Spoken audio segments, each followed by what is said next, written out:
Hey guys, I wanted to show you guys something pretty cool, something about the Chinese language that is pretty unique and pretty amazing when we look at the oldest Chinese languages examples that we have of the ancient Chinese language. There's actually some Bible messages hidden inside it. It is pretty cool.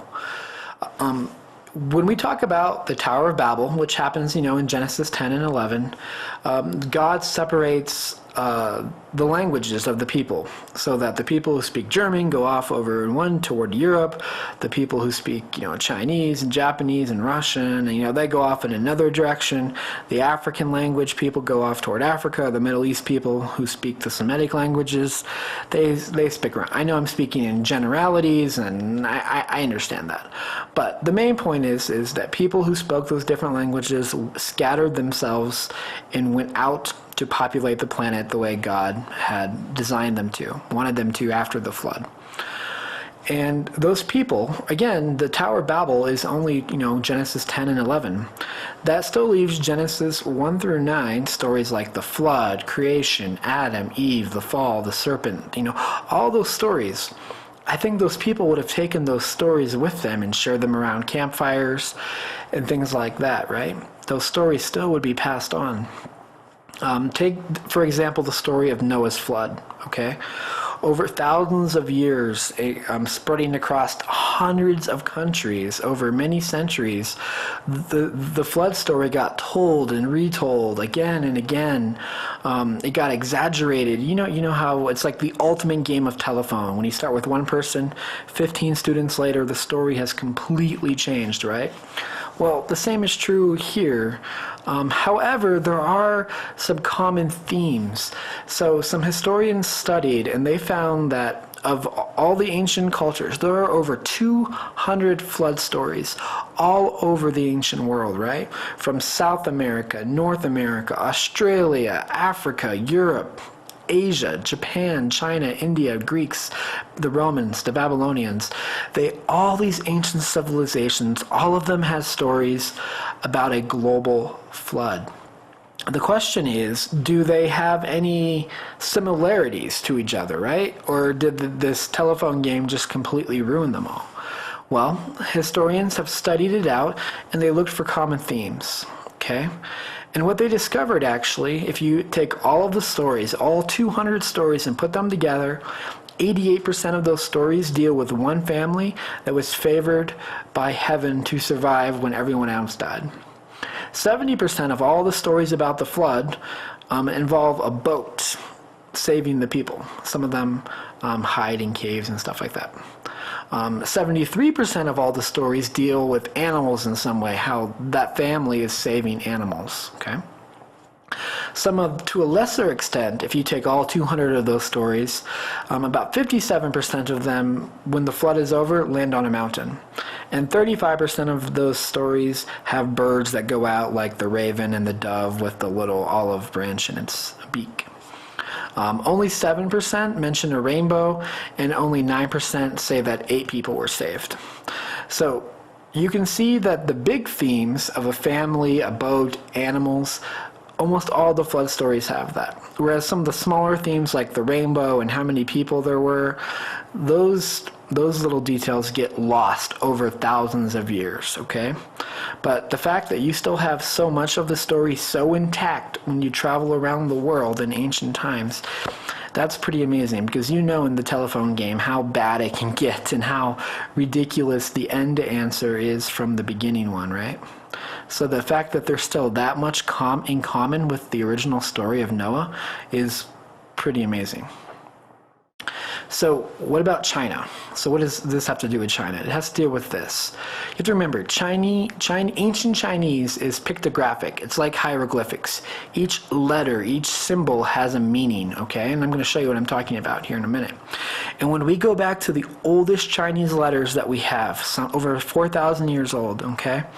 Before all of those corruptions, before the telephone game really kicked in, because when you play the telephone game, the first 2 or 3 people that you tell, most of the information is still there.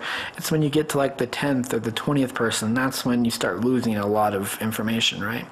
So when we go back through as much of the corruption to this Noah story as we can, for example, can we still see examples of Genesis, 1 through 10 in ancient Chinese? And the simple answer is, yeah, we can.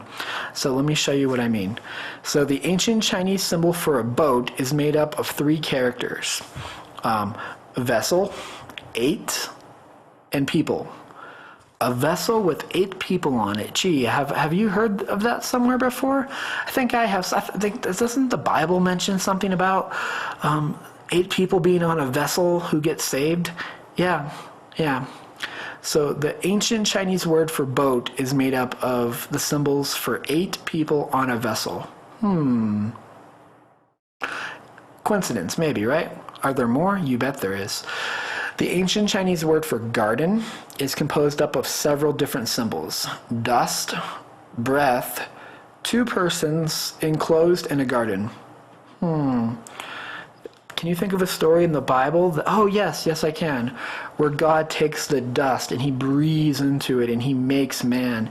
And then he puts that man in a garden. And then later on he forms woman. So 2 people in a garden made out of dust, and they're breathing. That is the ancient Chinese word for garden. That is crazy, right? And all of this stuff is coming from a really cool book called Discovery of Genesis. Here's the author, and you can see the page numbers. So if you ever want to check this out for yourself, you can. What about the word for to create? Okay, all of the ancient religions, all that they talk about when the little g gods, quote unquote, make the universe, there's always violence and war. The Bible stands uniquely alone where Yahweh, where God just speaks. He says, let there be, and there was. Let there be light. There's no war. There's no fighting. There's no cosmic battles. It's just God saying, let there be, and there was. So the ancient Chinese word for to create is to speak. Dust, mud, life, walk. Do we find that in the Bible? Yeah, when God made the universe, he said, let there be, let there be. Let us make man, let there be light. And again, God made man from the dust and from the ground, and he breathed into him life. And we know that in Genesis 3 that God walked with man in the garden in the cool of the day.